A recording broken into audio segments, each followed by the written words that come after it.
Good morning, good morning, good morning. We are on day 13 of enough is enough. I couldn't get it out, you guys. Enough is enough. When you're coming in, go ahead and hashtag enough is enough. Good morning to all my replay viewers. Good morning, good morning. I appreciate you for chiming in. I appreciate you for hitting the share button. I appreciate you for hitting the like button. I appreciate you for tagging that wife, that couple that needs to be on this live on today. Today is day 13. Enough is enough. Breaking free from damaging behavioral patterns that are in marriage, that are destroying marriages. I want to talk to you just a little bit this morning about allowing God to, trusting God with the outcome. Trusting God with the outcome. Good morning, sis. Trusting God with the outcome. I know that's hard, and I want to ask you a question, and I want you to be honest with me as much as you can be. If you know you've done everything that you know how to do, and your marriage does not make it, will you be able to trust that God is enough? I'm going to ask that question again. Good morning, Donna. If you've done everything that you know how to do, and the marriage does not make it, will God be enough? I don't believe anybody gets in a marriage to get divorced. In fact, I believe that people join a covenant relationship as marriage, looking forward to being together forever. No one gets in a marriage thinking that someday my husband will not love me anymore, or someday my wife will not love me anymore, or someday we won't be cohesive in our relationship. Nobody gets into a marriage thinking that, he will start mistreating me or abusing me and vice versa. Nobody gets into a marriage with that thought process. You go into the marriage, you're thinking that everything is going to be lovely. You're thinking you're going to grow together, you're going to evolve together, you're going to love one another, you're going to respect your husband and submit one to another. So you go in the marriage with all these positive thoughts. But what happens when things begin to spiral downward? What happens when the husband begins to mistreat the wife or vice versa? What happens when emotionally you're being abused or there's destruction there? What happens with all of that? And you find yourself trying to do everything in your power trying to save the marriage. I'm fighting for my marriage. I've even said it and said it to my wives. Fight for your marriage and make sure you're doing everything that you know how to do. Fast and pray and do all of these things. But when you have done all of that, and it still does not work, the outcome that you wanted still does not work, then what? Is God enough? Will you be able to say, okay, God, you know what? I've done everything that I know how to do. I've done the strategies. I took the coaching program. I've worked with a counselor. I've worked with a mentor. I've worked on my mental health, my emotional health. I've worked on my spiritual health. I've gotten my savings account. I've gotten to the place where I'm satisfied. I'm whole. I'm complete. I'm healed in myself. But my marriage, on the other hand, is still not in a place. And I've been walking this walk for the last 5 years, for the last 10 years, for the last 20 years, and I am tired. What is my next step? What is my next decision? How am I going into 2020 with the same issue, the same problem, the same spouse? Nothing has changed, and I am tired. Can I solicit unto you to whatever fear that you have, whatever lie that you've been believing about your marriage, about your state, about the decisions that you need to make? I want you to rid yourself of those right now. At the end of the day, God loves marriage, yes. And He loves you too.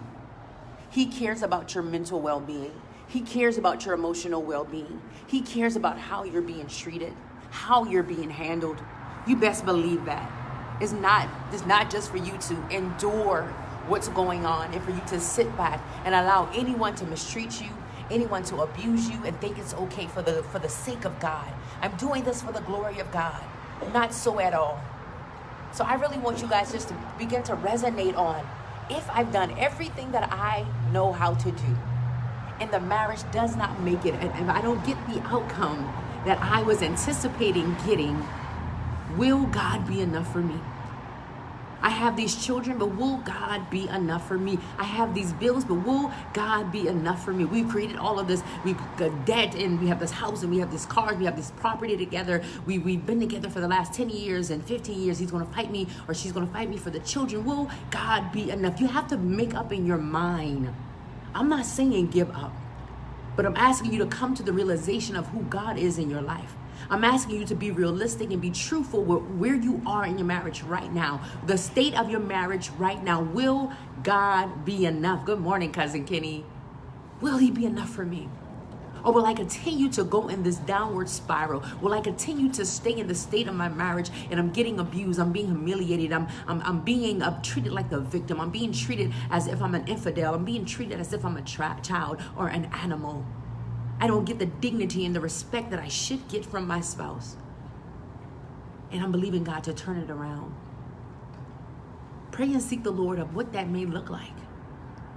And be honest with yourself by whatever he tells you. Be willing to make a decision. Whatever he tells you, do not allow fear, intimidation, control, manipulation, deceit, or the lies of the enemy to stop you from making the best decision for your life and for that of your children. Because when you've done everything that you know how to do, God is still right there. God still wants to lead you. He still wants to direct you. He still wants to guide you. I'm reminded of Abigail and Nabal. Abigail did everything that she knew how to do. And at some point, she gave up on the idea of Nabal being able to love her the way that she needed or desired to be loved. At some point, she gave up on the idea that she would ever have the marriage that she so desired, that she dreamed of as a little girl. At some point, she gave up the idea that he would be able to be a man of integrity, a man of respect, a man of purpose. At some point, she gave up the idea that he could be the father that he needed to be. And she realized that he was a fool that he was, because Nabal means a fool.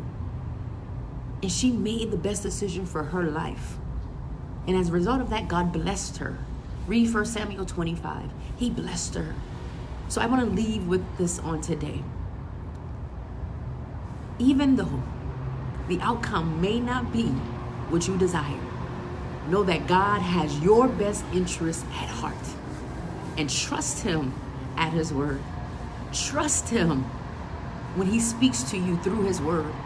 When you hear his small, still voice, when he speaks to you through other people, trust him, and knowing that he has your best interest at heart, and he will never, ever leave you nor forsake you.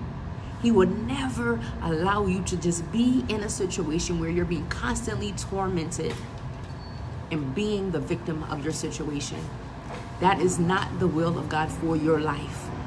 That is not the will of God for your life. So I pray this has blessed you all. We will be on tomorrow for day 14 between 6:30 and 7. We're almost at the finish line, and I pray that these last 13 days have blessed you tremendously, and that you will be able to take this information and apply it to your life and your marriage so that you can say enough is enough. Thank you to all my replay viewers. I appreciate you so very much. You all have a blessed day. Bye-bye.